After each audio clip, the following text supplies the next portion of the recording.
Hello everyone, welcome to NDA Defence Institute's Daily Current Affairs. So let us see some of the important current affairs of today. The first one, it is NTPC. So the NTPC stands for National Thermal Power Plant Corporation, NTPC. So this NTPC is India's largest energy conglomerates. Okay, it means the Thermal Power Corporation, okay, which uses coal to produce energy, and it is the largest energy public sector undertaking in India. PSU or public sector undertaking. So recently this NTPC, which is a Maharatna company, Maharatna. So there are three categories of Ratnas to classify the PSUs or public sector undertakings. Maharatna at the top, second one is Navaratna, third one is Mini Ratna. So it is a Maharatna company, which means it is a largest company. And recently an institute called Great Place at Work Institute, it has ranked this NTPC as a great place to work for 15th year in a row. Continuously for 15th year, it has been adjudged as a great place at work. And this NTPC also has the distinction of to be the only PSU or public sector undertaking to consistently feature in India's top 50 best workplaces. So recently it ranked 38th, up from 47th position last year. So it is a company, a public sector company incorporated under Companies Act of 1956. And is under the ownership of Ministry of Power, under the administrative control and ownership of Ministry of Power. So the headquarters of the company is situated in New Delhi, and in 2010 only the NTPC has converted this Maharatna status. So what are the other Maharatna public sector undertakings? BPCL, Bharat Petroleum Limited, Corporation Limited, BHEL, Bharat Heavy Electronics Limited, GAIL, SAIL, ONGC, Power Grid Corporation. So these are all the other Maharatna companies. Okay. The next one, it is Integrated Power Development Scheme or IPDS. So recently a 50 kilowatt power solar rooftop, okay, was inaugurated in Solan, Himachal Pradesh under this IPDS scheme of under Ministry of Power. So what is this Integrated Power Development? Get power with the availability of energy resources. For example, this Himachal Pradesh and all, it is a hilly areas. So hilly areas transferring the power by distribution companies via this traditional current post and this line, it is very difficult, electrical transmission. So that is where off-grid development, off-grid power transmission is used, off-grid power, which means you don't need to rely on this transformers and other electric lines via high tension cables. Rather, on the site, without any connection to that, on the site you create a solar plant, okay, using that solar, use inverter and convert it directly into energy. So this is called solar rooftop off-grid power platform. And this specific scheme, okay, IPDS, was launched in the year 2014 by Ministry of Power. So what is the eligibility to be part of this IPDS scheme? All DISCOMs in the sense distribution companies are eligible for financial assistance. So they will provide with financial assistance to increase the capital of the particular company. For example, Tangetco is Tamil Nadu's power distribution and transmission company, Tangetco and TANTRANSCO. Tamil Nadu generation company, Tangetco, and TANTRANSCO, it is Tamil Nadu transmission company. So both will use this IPDS scheme. So what they will do? They will strengthen the sub transmission, in the sense from main transformer it will be stepped down. The watts, 22,000 watts, it will be stepped down using a transformer to 220 watts. Okay, for your home residential supply. And distribution network in urban areas, metering of distribution, proper metering, electrical metering, feeders and consumers in the urban areas for efficient transfer of power, because generally power producing is not a problem, but power transferring, it is a huge problem, because lot of loss occurs. Okay, if 100 watt is produced, 100 volt, only 20 or 30 volts is able to reach. So that much power loss happens. Also it involves IT enablement or information technology enablement, artificial intelligence. Recently lot of technology has been on the rise, and strengthening of the distribution network. And this will be converted from RAPDRP to IPDS. So what is this RAPDRP? Restructured Accelerated Power Development and Reforms Program. Restructured Accelerated Power Development and Reforms Program. So it started in 2008, and as of now, IPDS. So this is a near future. Okay, it is more efficient than this RAPDRP system. As of now, TANGEDCO, it uses this RAPDRP system. Next one, it is National Disaster Relief Fund, NDRF. So recently, in June 2020, Finance Ministry said that the NDRF will be open for donation from individuals as well as institutions. Before that, it was only Government of India which can able to put money or transfer money into the particular fund. And after this RTA request, they have found that 62,000 crores has been donated between July 2020 and February 2021. So what is this NDRF? So before that, it was NCCF, National Calamity Contingency Fund. And in 2005, Disaster Management Act was passed. Disaster Management Act. It is a very famous act. This act only created NDMA, National Disaster Management Authority, which with the Prime Minister as the chairman, and State Disaster Management Authority with Chief Minister as chairman. DMA Act, and according to Section 46 of this DMA Act, Disaster Management Act, the NDRF, the NCCF, National Calamity Contingence Fund, is changed to NDRF. So this fund is managed by the central government, obviously, because it is at national level. At state level, it is managed by state government, and it is used to meet the expense for emergency response, flood, cyclone, landslides, earthquakes, any natural disaster, relief and rehabilitation for any disaster situation. So it also include man-made as well as artificial disaster, natural disaster. So this NDRF supplements, okay, this state disaster response fund. For example, if Tamil Nadu state disaster response fund is very less, the central government can order transfer of funds from the NDRF to Tamil Nadu to look after the cyclone and other flood, if at all anything happened with respect to Tamil Nadu, for an example. Okay, so this is all about this NDRF fund. Next one, it is LGBTQ plus. So LGBTQ plus stands for lesbian, gay, bisexual, transgender and queer, and all other communities. So recently in Budapest, Hungary, the capital of Hungary, the protest has been going on. Okay, there is a anti-LGBTQ law which has been passed in Hungary. So for that, in protest in Budapest, the capital of Hungary, the people, for the newly adopted law which effectively bans all content about homosexuality and gender from the Hungarian school curriculum and television shows for children under the age of 8. This law bans this homosexuality, content about homosexuality, and teachings regarding this homosexuality in school curriculum and also television channels under the age of 18. So people are protesting against that. So also this specific law outlaws disseminating or showing the information, spreading information meant for children which considered to promote, encourage the homosexuality or gender change.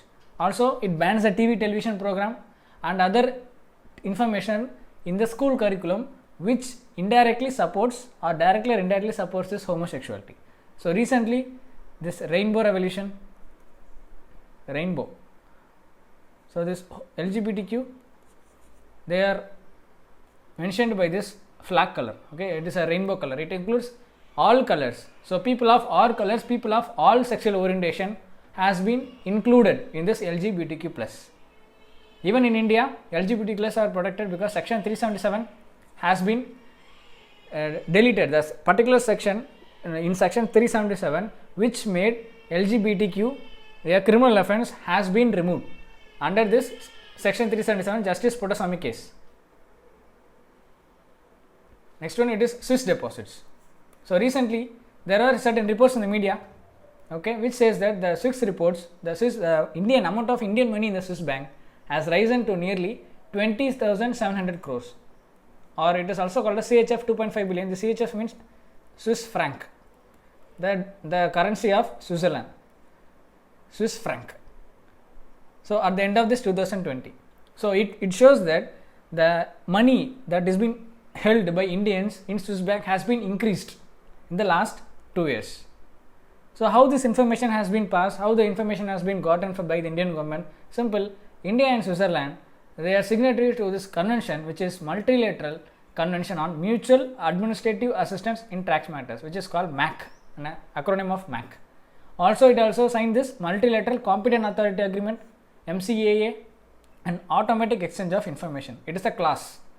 It is a specific clause which says that India will not even go and ask any information. Automatically, every year, Swiss authorities will divulge, will share the information regarding how much money the Indians are holding automatically. So, this is called as an automatic information exchange clause between the two countries annually.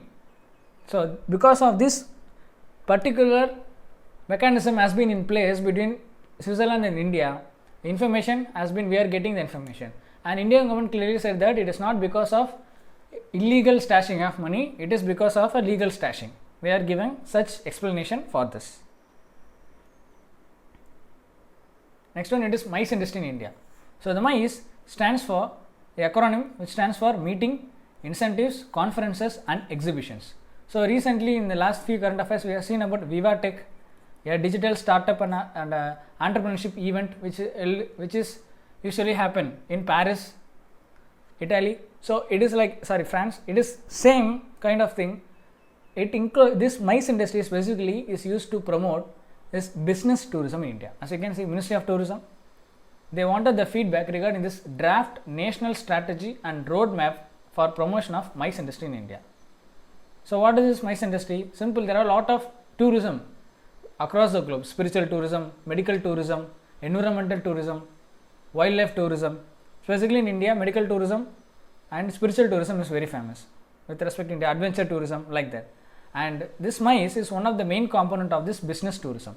Okay, people generally, if they want, for example, there is Defense Expo. In Defense Expo, a huge area of land will be taken, and with the seating of nearly 10,000, 5,000 people, and businesses and startups from different part of the world, people from different part of the world, investors, all stakeholders, investors, businessmen, people, entrepreneurs, they will come together and they will share the ideas and they will get investment and they will show their ideas. So, this is called exhibition. It will encourage businesses to spread. So, this MICE industry, if it is improved, it has two benefits. One, it will improve the business tourism in India, and also it will directly impact the Make in India and other industrial development in India. As you can see, despite having huge potential, India's position is relatively low. This is 1% of the global MICE business. Okay, and India does not have the huge hall with capacity of 7,000 to 10,000 people, because generally this exhibition have to be held with a group of people showing the technology. For example, unveiling of iPhone 10, iPhone 11, that used to happen with a closed hall with people surrounding it like that. And Thailand is considered to be a major global MICE destination. So, this has a huge potential, like how spiritual tourism has been in place for India for a long period of time. Specifically, this MICE industry is a future, which stands for Meetings, Incentives, Conventions and Exhibitions or Event. Next one, it is National Internet Exchange of India Limited, or NIXI. So, recently this NIXI has celebrated 18th Foundation Day. So, what is this NIXI? It is a not-for-profit organization. Not-for-profit means it's a kind of NGO. It doesn't work for profit under the Section 8 of Companies. So, Section 8 of Companies Act of 2013 and Section 25 of Companies Act of 1956. 1956, they both talk about the not-for-profit organization. So, what is the objective of this NIXI? Simple, spread the internet infrastructure to citizens of India. And how they will spread the internet infrastructure? By means of the following activities. As you can see, internet data among ISPs, internet service provider. They will act as an internet service provider. Okay, it is a organization, or it is a platform which provides internet services to individuals and also to business officials, and also data centers, content delivery networks, and it is also considered as the managing India's .in registry. So, generally a country, for example, .us, .in, .th, .ch. So, like that, a domain name has been there. Okay, registry name has been there. For .in India, this NIXI manages this specific .in country code, and it also the National Internet Registry. National Internet Registry has been maintained by this NIXI, and it gives IPs, internet protocols for Indian related systems. So this is all about the activities of NIXI or National Internet Exchange of India. Next one, it is Juneteenth. So this Juneteenth is a portmanteau, or it is a blended word. It is a blended word of June plus 19th. Together it is called Juneteenth. June 19th, it is a portmanteau. Portmanteau means blending of two words. June plus 19th, Juneteenth. So recently Joe Biden has given a proposal to make this Juneteenth or June 19th a national holiday. Why? To commemorate the end of slavery in American Civil War. Because 1784 America got its independence. In 1796 America got an independence, July 4. So after that, after 100 years after that, American Civil War happened because of the slavery. Because northern states of America, they opposed slavery, and southern state of America, they wanted slavery. So that is why Civil War happened, and finally in 1863, Abraham Lincoln announced this Emancipation Protocol.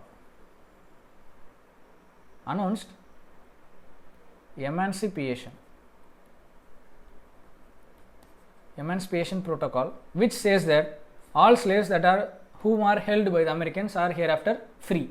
That is called Emancipation Protocol. So after 2 years after this Abraham Lincoln's proposal of Emancipation Protocol, the slavery was officially came to an end.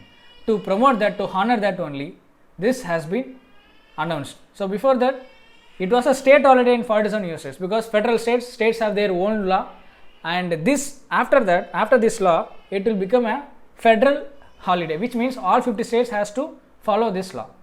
So this day is celebrated to commemorate the ending of slavery and observed on June 19th. And since because it has its roots in this Emancipation Protocol, it is also known as Emancipation Day or Juneteenth Independence Day. So this will be the first new federal holiday created in almost 4 decades. So last one being Martin Luther King Jr. Day. So that was the last holiday that has been created in 1983. After 1983, so this Juneteenth was the first federal holiday, means all 50 states has to follow. States specifically, like how in Tamil Nadu Thaipusam, other things have state holiday like that. State have 47 states already has this holiday, but officially all federal states has to follow this June 19th as national holiday hereafter. So that is all about today's current affairs. So let us come up with a more innovative, informative current affairs tomorrow. Thank you.